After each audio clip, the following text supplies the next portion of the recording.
G'day viewers, Peter here, how they hanging? Just thought I'd do a bit of a roughy video today, just to finalise the worm drive engine stand. I painted it and then I went over to Thailand for 3 weeks and I've come back and just going to assemble it. There's nothing to it, no rocket science here, but I just thought I'd show you what I've got. Alright, so that's the oil drip tray, or I suppose coolant tray. This is the main frame, and then this is the part that's bolted to the main frame, and it's the head and the rotating assembly. And as you can see, this here shaft is your 60:1 input, which is your worm drive in the middle there, and there's a handle here, so that's the handle that drives all of that. I've got a bag of fasteners, oh shit, that I've just dropped on the ground. There's no instructions or anything. And then the one on the bottom there, that is simply the engine brackets. Looks like there's 2 sets, one with the extension leg and one with it, I think. I won't know till I start putting it together. It's got a set of casters that came with it that are surprisingly good quality actually. It's written on there, 35mm by 100, or what's that, 1.5 by 4 inches, and nice ball bearings here. In Australia, it actually, I don't know if I can show you, it actually spins very nicely in both planes.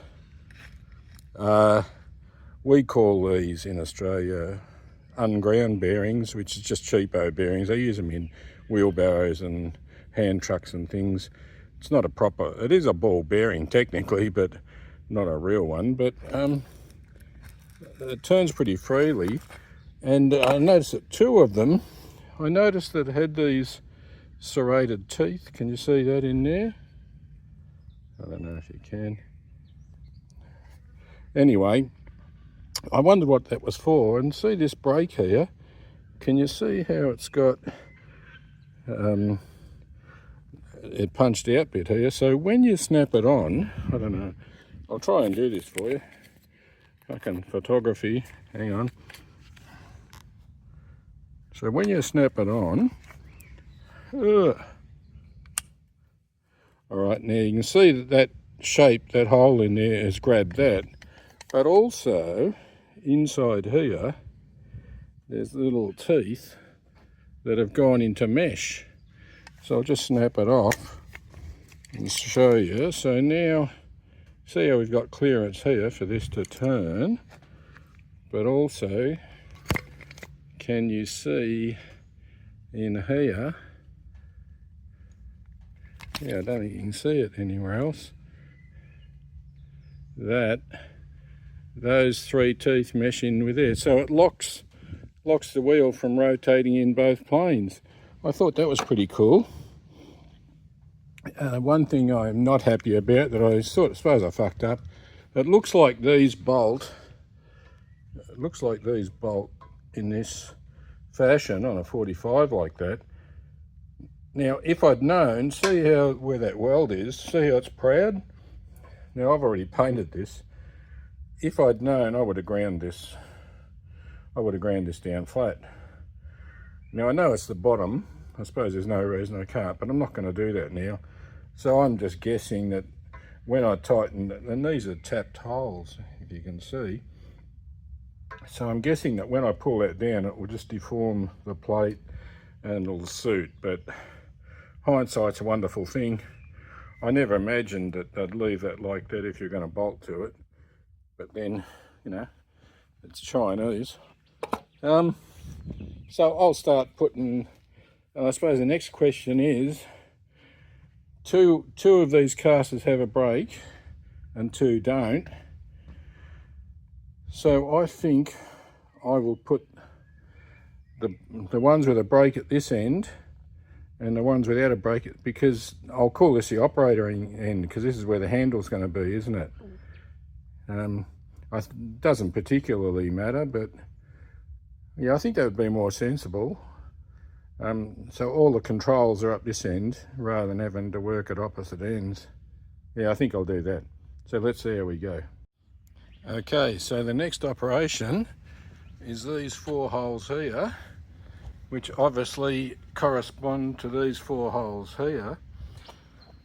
Now I went through the selection of bolts. These ones are about an inch too long, but the next shortest bolts in the set are about 2 inches too short. So these are the only ones that I can possibly put in there. And if you look, they've given you a fair bit of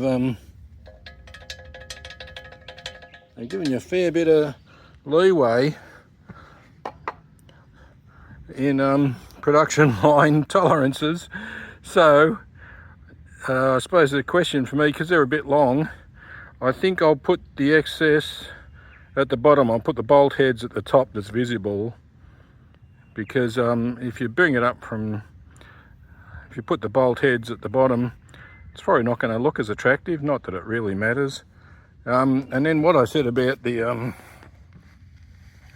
conforming here, can you see how those bolts just, this one's probably a better example.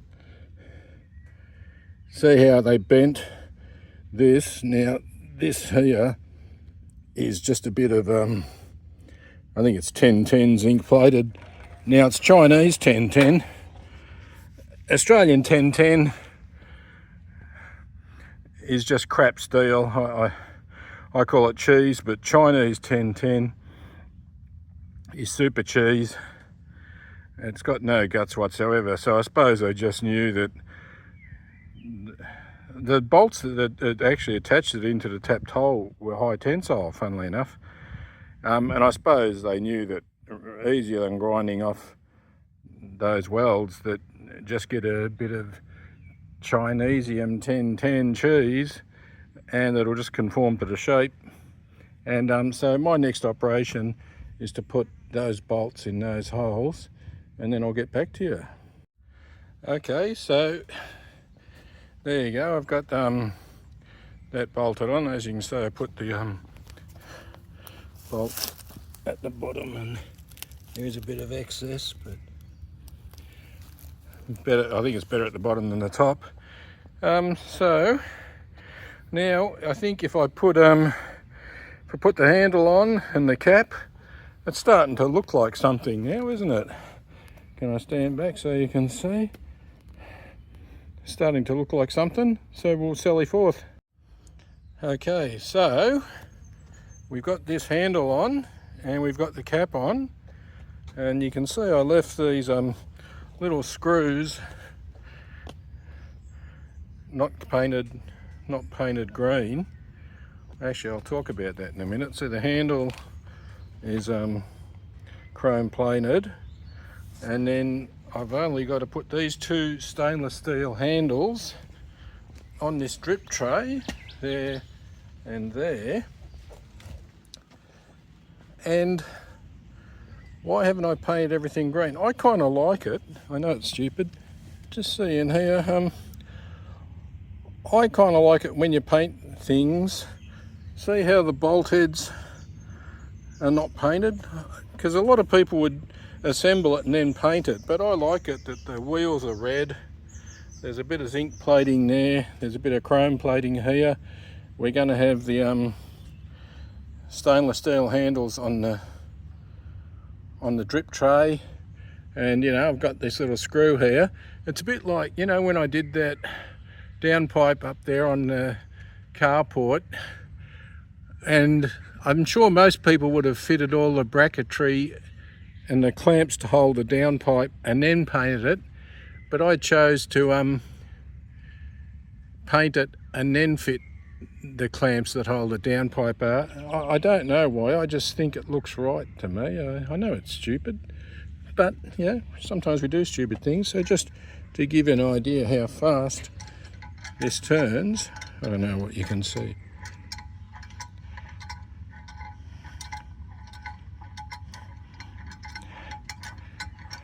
So that was about 90 degrees. So I think all I've got to do is fit the engine mounting accessories to this face, which I'm not sure what bolts I've got left over, and those stainless steel handles, so we'll go do that. Okay fellas, so I think I'm pretty much going to end it there. You can see I put the drip tray in, the two stainless steel handles, that fits in nicely. I've got my contrasting colour with my nuts and bolts and things. This handle looks like it's a piece of stainless and it does rotate. Now I've fitted, these are the accessories that I think I'm going to use, but they've also given you these ones. So I've just thrown them on there. They're only loose, as you can see, because I don't want to lose them. Not that you couldn't make that. And it actually feels like a decent piece of steel. I think it's high tensile. So I think it's 4140 or something. But it looks like it's been cadmium plated and passivated. So you really can't tell. But you know, when you've been fucking around with steel for a lifetime, you can pick up a piece of steel with your hand and you can feel, because this has been electroplated, I've got no way of knowing what grade of steel this is. But you can pick it up in your hand, and I'll tell you now, you can tell the difference between a 4140 and a piece of 1010. And I think that's a bit of high tensile steel. But I just don't want to lose these. The other thing, I'd put them in a plastic bag and tie it somewhere, but for the moment I'll just leave it there. Now this is what's left over. I